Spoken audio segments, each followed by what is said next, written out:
Сәлеметсіңдер ме оқушылар? Бүгінгі сабақтың тақырыбы Абай ұлы ақын. Бүгінгі сабақта берілген тақырыпқа қатысты сөздерді табасың және сөйлеу барысында қолданасың.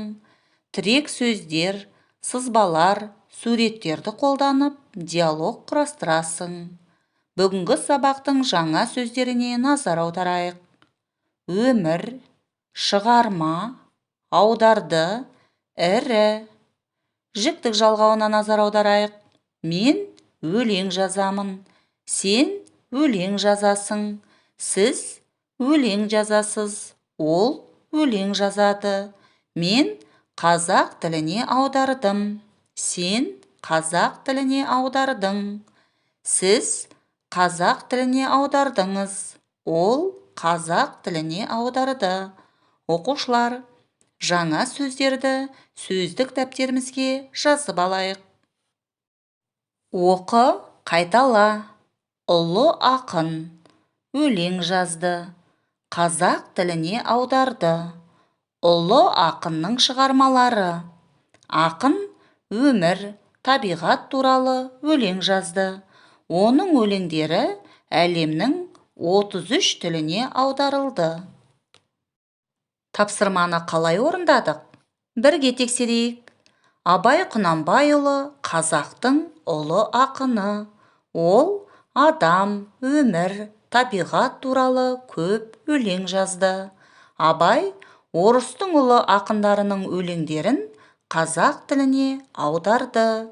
Оқушылар, сендердің де тапсырмаларың сәтті орындалды деп сенемін. Бірінші тапсырма. Мәтінді тыңда, көп нүктенің орнына қажетті сөздерді қойып, мазмұнын айт. Абай Құнанбайұлы қазақтың ұлы ақыны. Ол адам, өмір, табиғат туралы көп өлең жазды. Абай орыстың ұлы ақындарының өлеңдерін қазақ тіліне аударды.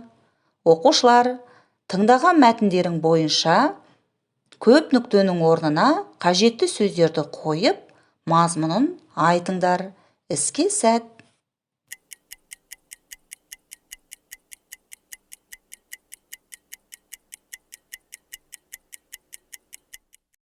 Екінші тапсырма. Көп нүктенің орнына керекті қосымшаны жалғап жаз. Оқушылар, іске сәт.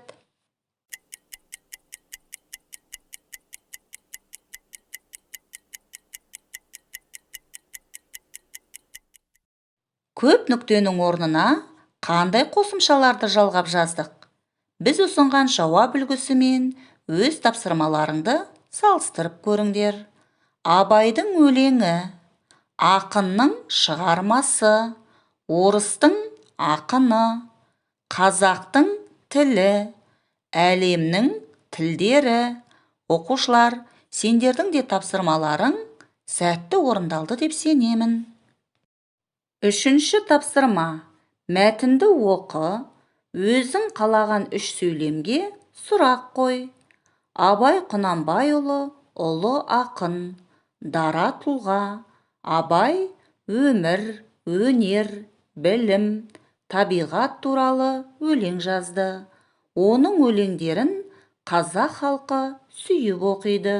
Абай орыстың танымал ірі ақындарының өлеңдерін қазақ тіліне аударды. Абайдың шығармалары әлемнің 33 тіліне аударылды. Оқушылар, өздерің қалаған 3 сөйлемге сұрақ қойыңдар. Іске сәт.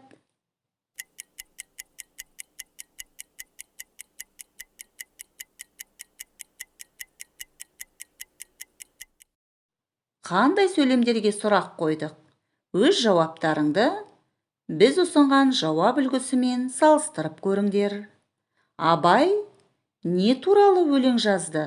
Абай өмір, өнер, білім, табиғат туралы өлең жазды. Абай қандай ақындардың өлеңін қазақ тіліне аударды? Абай орыстың танымал ірі ақындарының өлеңдерін қазақ тіліне аударды. Абайдың шығармалары әлемнің неше тіліне аударылды? Абайдың шығармалары әлемнің 33 тіліне аударылды. Оқушылар, сендердің де тапсырмаларың сәтті орындалды деп сенемін. Төртінші тапсырма. Көшіріп жаз, салыстыр. Оқушылар, берілген сөз тіркестерін дәптерімізге көшіріп жазамыз және мағыналарын салыстырамыз. Іске сәт. Бесінші тапсырма. Үлгіге қара. Мәтін мазмұны бойынша диалогты жалғастырыңдар. Оқушылар, үлгіге назар аударайық. Саша, сен Абай Құнанбайұлы туралы не білесің? Абай Құнанбайұлы қазақтың ұлы ақыны, дара тұлға. Оның өлеңдері не туралы? Оқушылар, диалогты үлгіге қарап, әрі қарай жалғастырамыз. Іске сәт.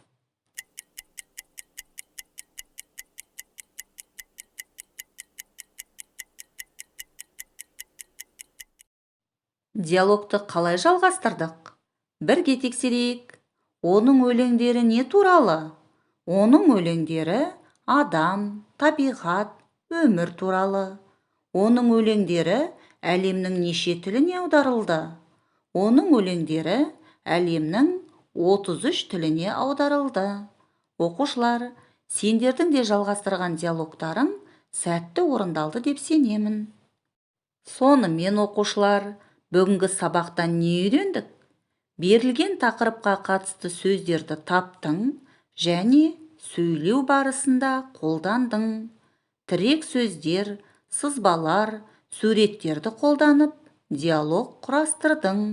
Енді бүгінгі сабағымызға бас бармақ тәсілі арқылы кері байланыс жасайық. Сендерге барлық тапсырма түсінікті болды деген ойдамын. Үйге тапсырма. 49-шы беттегі 6-шы тапсырма. Абай туралы ақпарат тап. Абай қазақтың ұлы ақыны тақырыбында постер жаса, жаңа сөздерді қолдан. Оқушылар, сабақ аяқталды, сау болыңдар.